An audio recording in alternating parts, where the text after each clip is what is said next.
হাজবেন্ডকে নিয়ে যদি কেউ এরকম করে আমিও আমার হাজবেন্ডকে খুন করে ফেলতাম। আমি সামিরাকে চিনি না, তবে ওই মহিলাকে দেখে হিংসুটে মনে হয়। এই হত্যাকাণ্ডের মূল নায়ক আমি তাকে মনে করতেছি, যার দায়িত্বে ছিল আইন আদালত। আইন আদালত কেন বের করতে পারলো না এতদিন ধরে? ওই হত্যা যে আইনের ছিল দায়িত্ব, আমি জানি না কে ছিল, আমি জানি না। সরি, আমি গোসাই কথা বলতে পারি না, তবে আমি এই কথাটাই বলবো, এই হত্যা, কারণ হত্যা কে করছে আমরা তো দেখি না, কারণ আমাদের জন্মের আগেই সালমান শাহ মরে গেছে।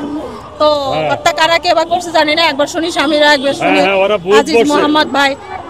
ওই আজিজ মোহাম্মদ ভাইটাকে আমি চিনি না, তবে যে হত্যা করছে আল্লাহ তার শাস্তি দিবে।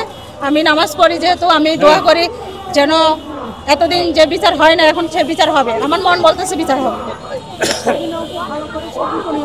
আমি সামিরাকে চিনি না, তবে ওই মহিলাকে দেখে হিংসুটে মনে হয়, একটু হিংসুটে মনে হচ্ছে, তো ভালো মনে হচ্ছে না।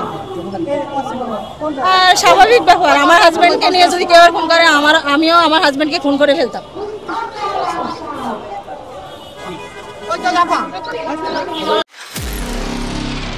নিরপেক্ষ, সত্য প্রকাশে আপোষহীন।